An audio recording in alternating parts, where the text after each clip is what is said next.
صل على محمد وعلى آل محمد كما صليت على إبراهيم وعلى آل إبراهيم اللهم بارك على محمد وعلى آل محمد كما باركت على آل إبراهيم إنك حميد مجيد أما بعد فإن خير الحديث كلام الله وخير الهدي هدي محمد صلى الله عليه وسلم وشر الأمور محدثاتها وكل محدثة بدعة وكل بدعة ضلالة. أيها الإخوان والأخوات، أوصيكم وإياي أولا بتقوى الله. أعوذ بالله من الشيطان الرجيم. بسم الله الرحمن الرحيم.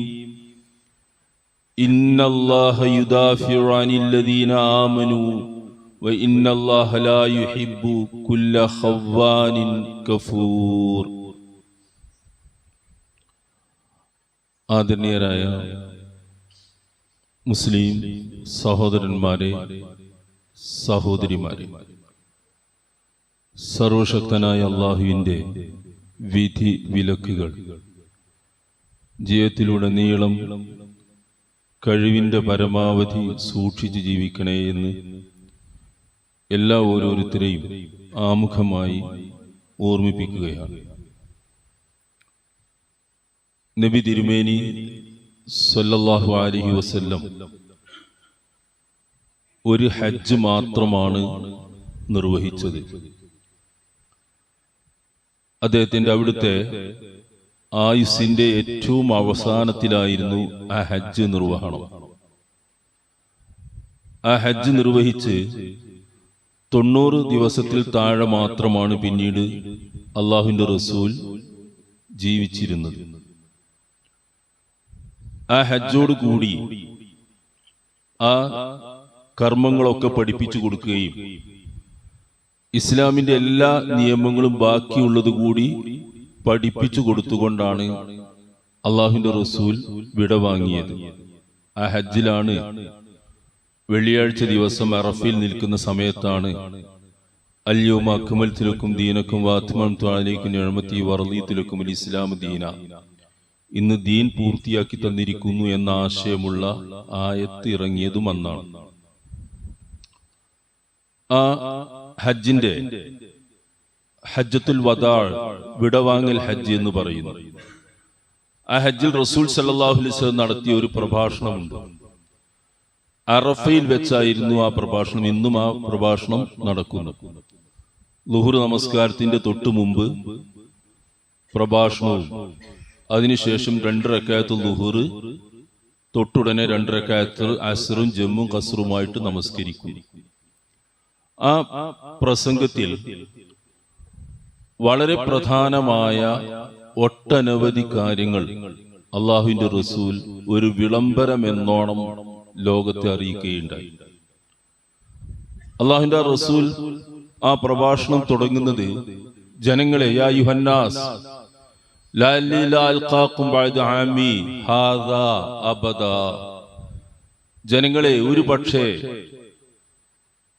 അടുത്ത വർഷം ഇതിനു ശേഷം നിങ്ങളോടൊപ്പം ഈ സന്ദർഭത്തിൽ ഞാൻ കണ്ടുമുട്ടിക്കൊള്ളണമെന്നില്ല, ഒരിക്കലും അങ്ങനെ സംഭവിച്ചു കൊള്ളണമെന്നില്ല.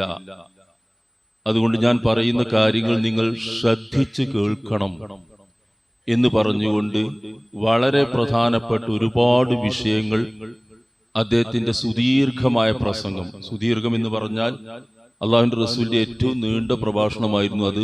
10-15 മിനിറ്റോളം ഉണ്ടായിരുന്നു എന്നാണ്, എല്ലാം കൂടി കൂട്ടിയിട്ട് ഒരു 10 മിനിറ്റിന്റെ പരിസരത്തുണ്ടായിരുന്നു എന്നാണ് പറയുന്നത്. ബാക്കിയൊക്കെ അതിനേക്കാൾ ചെറിയ പ്രസംഗമായിരുന്നു. ആ പ്രസംഗത്തിൽ റസൂലുള്ളാഹ് മാനവിക മൂല്യങ്ങളെ പറ്റി പറഞ്ഞു, മനുഷ്യ സമത്വത്തെ പറ്റി പറഞ്ഞു, സ്ത്രീകളുടെ അവകാശങ്ങളെ, ഉത്തരവാദിത്തങ്ങളെ, ഒരുപാട് കാര്യങ്ങൾ പറഞ്ഞു. അതിൽ 2 കാര്യങ്ങൾ റസൂലുള്ളാഹ് പ്രത്യേകം എടുത്തു പറഞ്ഞിരുന്നു. അതിലൊന്ന്, അതുവരെ മുസ്ലിം സമൂഹത്തിൽ നിലനിന്നിരുന്ന പലിശ ഇടപാടുകൾ.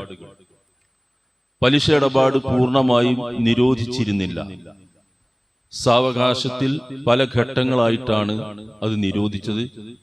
അവസാനം പലിശ നിരോധിച്ചുകൊണ്ടുള്ള പ്രഖ്യാപനം വരുന്നത് അള്ളാഹുവിന്റെ റസൂലിന്റെ ആ പ്രഭാഷണത്തിലാണ്. റിബൽ ജാഹിലിയത്തി മൗദൂഉൻ തഹ്ത ഖദമിയ ഹാദാ. റസൂലിന്റെ വാക്യം വളരെ ശ്രദ്ധേയമാണ്.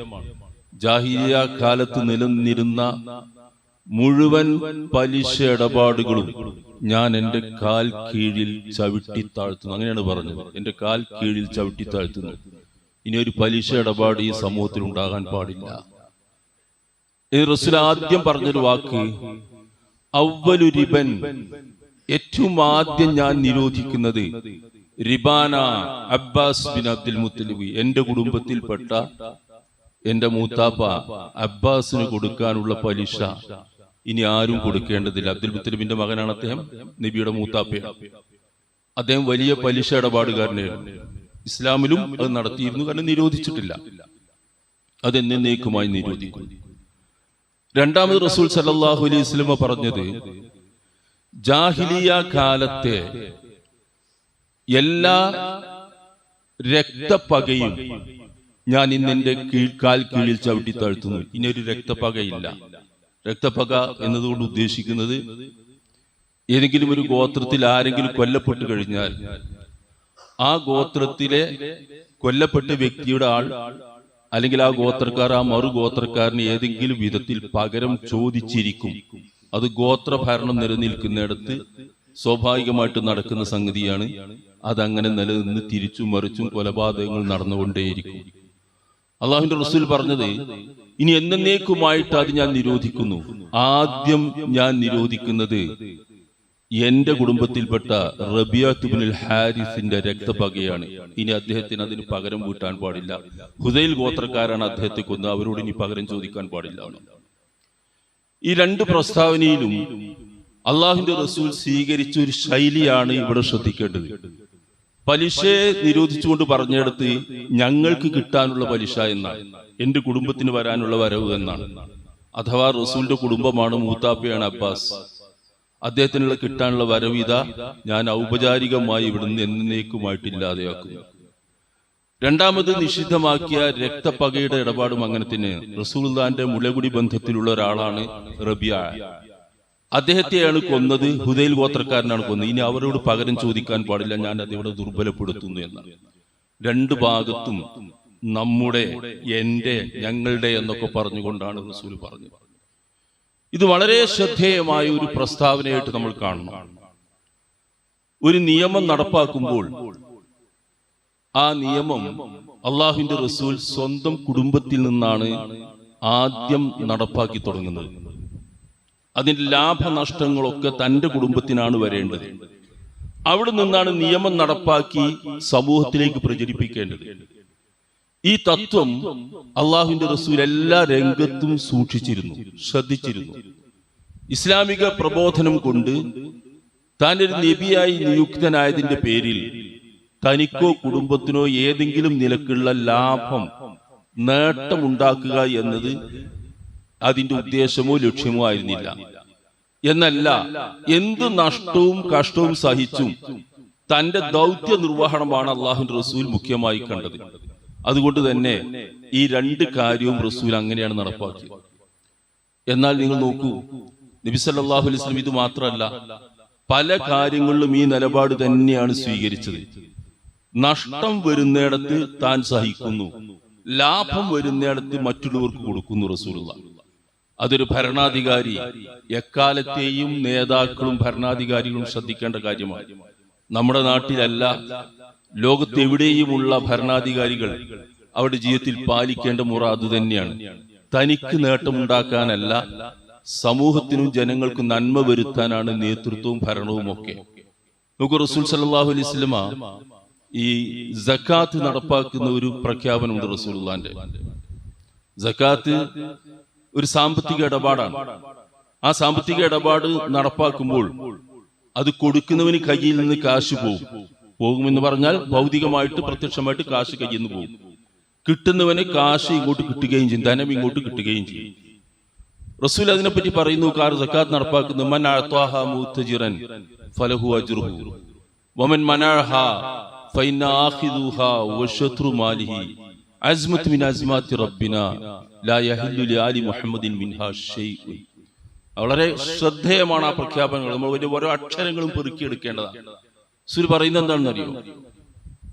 മൻ അഅ്താഹാ മുഅ്തജിറൻ, പുണ്യം പ്രതീക്ഷിച്ചുകൊണ്ട് ആരെങ്കിലും സക്കാത്ത് കൊടുത്താൽ ഫലഹു അജ്റുഹു, അവൻ അതിന്റെ കൂലി കിട്ടും. ഫമൻ മനാഹാ, ആരെങ്കിലും അത് കൊടുക്കാതിരുന്നാൽ ഫൈനാഖിദുഹാ വശത്രു മാലിഹി, നിയമപാലകരെ വിട്ട് അവന്റെ പക്കൽ നിന്ന് നമ്മൾ സക്കാത്തിന്റെ വിഹിതം ഈടാക്കും. വശത്രു മാലിഹി, ഒരു പണിഷ്മെന്റ് എന്ന നിലക്ക് അവന്റെ സമ്പത്തിന്റെ ഒരു വിഹിതം ബൈത്തുൽ മാലിലേക്ക് കണ്ടുകെട്ടുകയും ചെയ്യും. കാരണം സക്കാത്ത് കൊടുക്കാതിരുന്നാൽ അതിന്റെ നഷ്ടം അയാളുമായി ബന്ധപ്പെട്ടതല്ല, സമൂഹവുമായി ബന്ധപ്പെട്ടാണ്. 8 വിഭാഗം ആളുകൾക്ക് ലഭിക്കേണ്ട അവകാശങ്ങൾ അയാളുടെ കയ്യിൽ വെച്ചിരിക്കുകയാണ്. അത് നിയമപാലകരെ വിട്ട് വാങ്ങിക്കൊണ്ടുവരും. എന്നിട്ട് പറയുന്നത് അസ്മത്ത് മിൻ അസ്മാത്തി റബ്ബിന, ഇത്ര ശക്തമായിട്ട് ഇത് പറയുന്നത് നമ്മുടെ റബ്ബിന്റെ ഒരു തീരുമാനം എന്ന നിലക്കാണ്.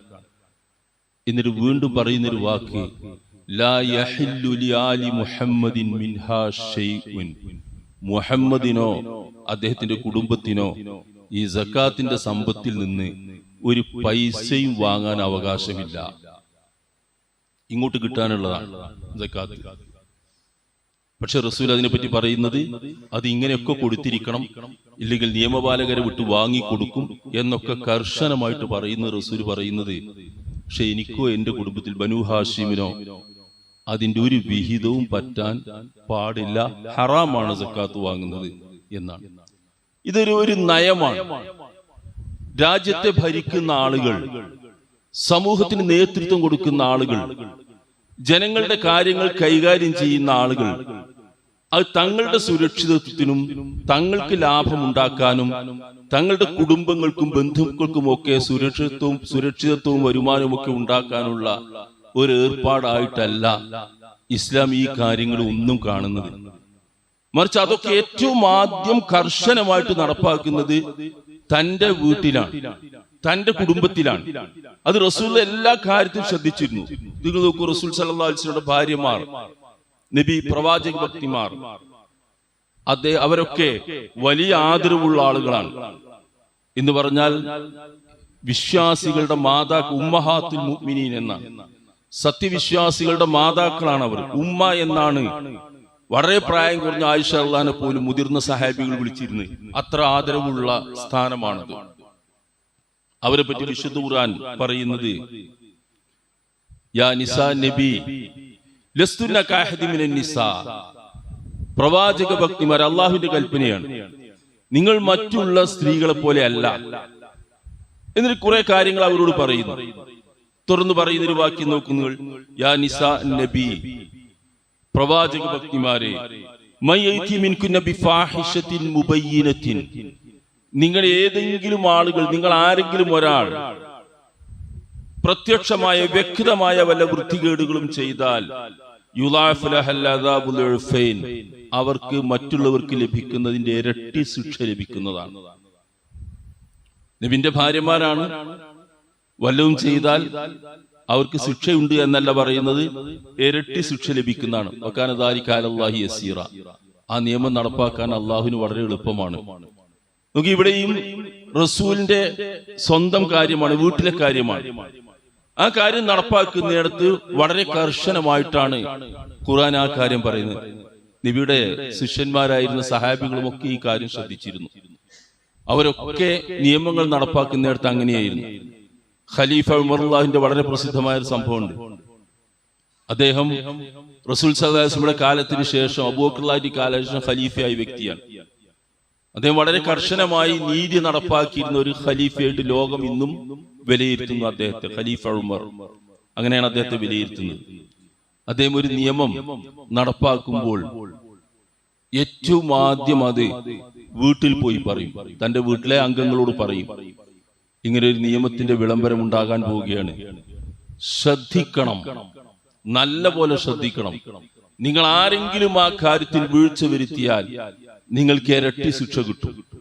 മറ്റു പ്രജകളെ പോലെയല്ല, നിങ്ങൾക്ക് ഇരട്ടി ശിക്ഷയാണ് കിട്ടുന്നത്. കാരണം നിങ്ങൾ ഭരണകൂടവുമായി ബന്ധപ്പെട്ട ആളുകളാണ് ഇരട്ടി ശിക്ഷ, ഇരട്ടി ആനുകൂല്യം എന്നല്ല, ഇരട്ടി ശിക്ഷയാണ് കിട്ടുന്നത് എന്നാണ്.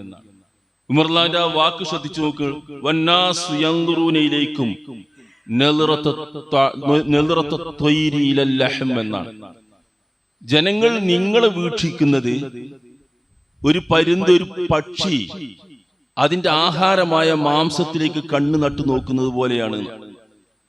ജനങ്ങൾ നാല് ഭാഗത്തുനിന്നും നിങ്ങളെ നിരീക്ഷിക്കുക ഒരു പക്ഷി അതിന്റെ ആഹാരം കിട്ടാൻ വേണ്ടി കാത്തിരിക്കുന്നത് പോലെ നിരീക്ഷിച്ചുകൊണ്ടിരിക്കുകയാണ്. അപ്പൊ നിങ്ങൾ വളരെ ജാഗ്രത പുലർത്തേണ്ടവരാണ്.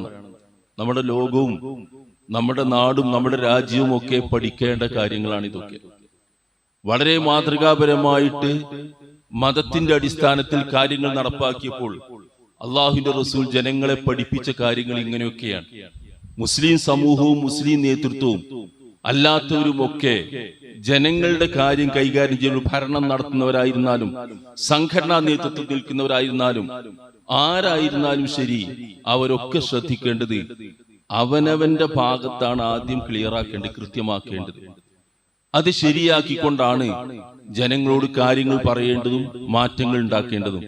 ആ ഒരു പരിവർത്തനത്തിനാണ് സമൂഹത്തിൽ, ആ ഒരു പ്രവർത്തനത്തിനാണ് സമൂഹത്തിൽ പരിവർത്തനം ഉണ്ടാക്കാൻ സാധിക്കുക. ഒരു യുദ്ധം വന്നപ്പോൾ, ബദർ യുദ്ധം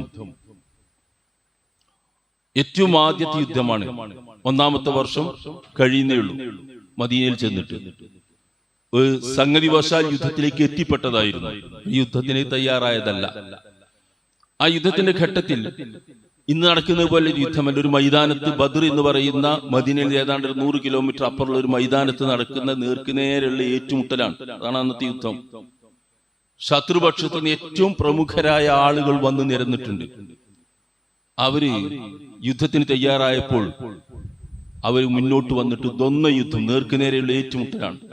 അവർ പറഞ്ഞു, ഉത്ബ, ഷൈബ, വലീദിന്റെ മകൻ, അങ്ങനെ പ്രമുഖരായ തലയെടുപ്പുള്ള ആളുകളെ വന്നു നിൽക്കുന്നത്. കാരണം അവർ ജയിക്കുമെന്ന് ഉറപ്പാണ് അവർക്ക്.